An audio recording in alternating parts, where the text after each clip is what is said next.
Everyone, and thank you so much for that very warm introduction and welcome, Rupa.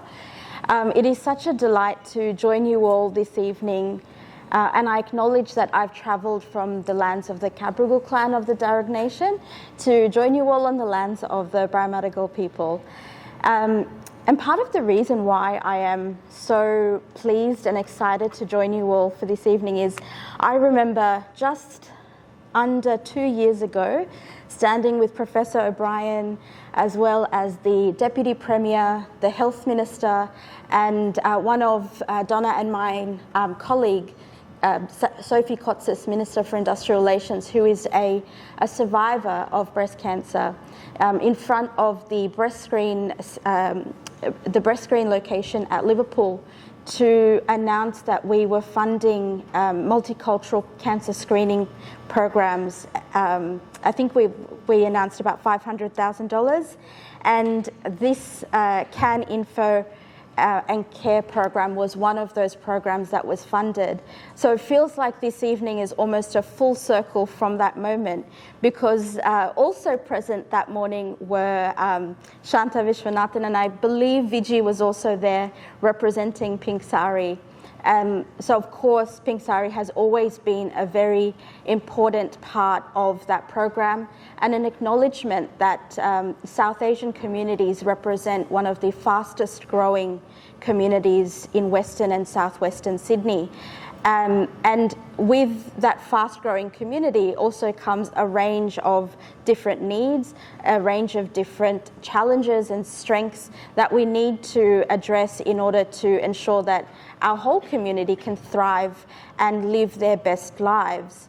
And as you saw on the video, there have been such a range of different events, different activities, and different ways that the Pink Sari team has really taken that message of what you see right in front of me on the sign, that your health matters. So there's been a range of ways that they have taken that message to as many different parts of our community in a way that has broken down barriers, that has enabled conversations, and has hopefully tackled some of the stigma that exists with experiencing a diagnosis of cancer.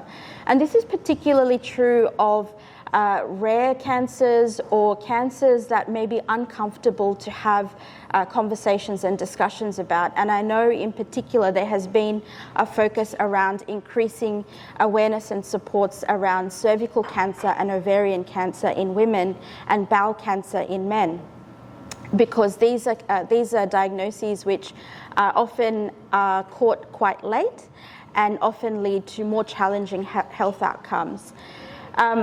But I have to say, in seeing the work of the Pink Sari team, I'm constantly in awe of how much energy, how much precision, particularly Shanta brings every time, and all members of the team, I should say, but every time I see any of the Pink Sari team in their wonderful, can I call them uniforms? They are uniforms, right? So every time I see them in their uniforms, proudly taking that message forth, so that those in the community don't have to feel ashamed, don't have to feel like they can't talk about cancer. I am in awe of the energy with which you take that to the community, because that is where we start. We can't tackle everything that comes next. What we've heard from Shweta's story, what we've heard from the video stories that you have just seen, we can't tackle information about the clinical side of things, the hospital care, the ancillary issues that occur when you have a chronic illness, without first starting conversations about exactly this.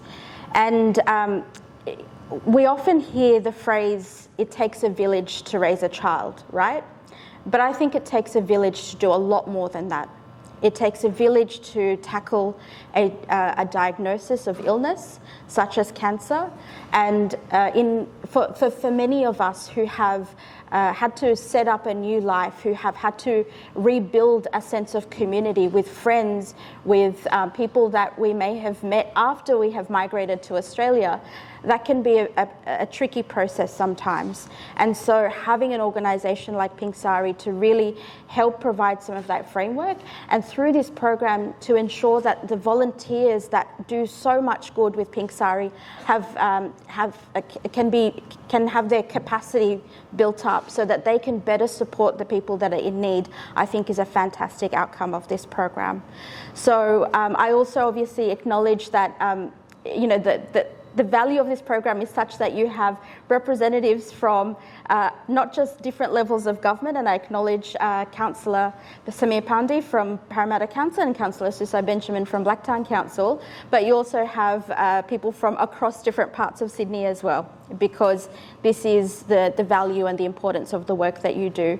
So once again, thank you to Pink Sari for the work and your volunteers for the work that you have done over the last 18 months. A huge thank you to the Cancer Institute of New South Wales for your work in providing support, in providing expertise, and providing that momentum that is so valuable.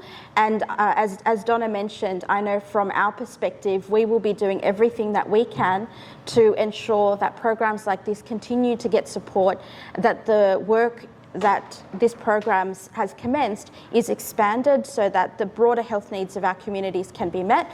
And finally, I acknowledge the many media partners in this room, because without media, without the opportunity to get that message to different parts of our community, we are only talking to each other. So thank you for the work that you do in ensuring this message, this very important message, is taken to as many parts of our broader community as possible. Thank you so much.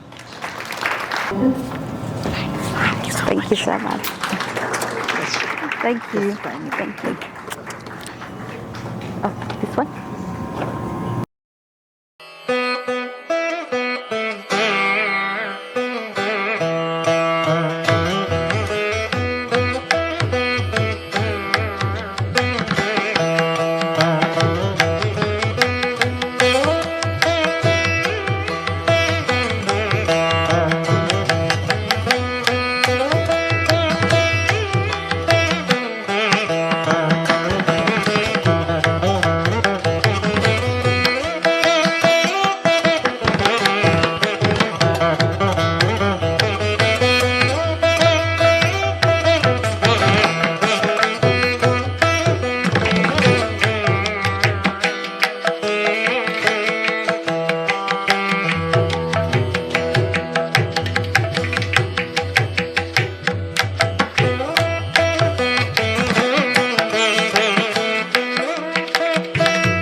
I'll take, don't worry. No, I'll keep it, don't worry.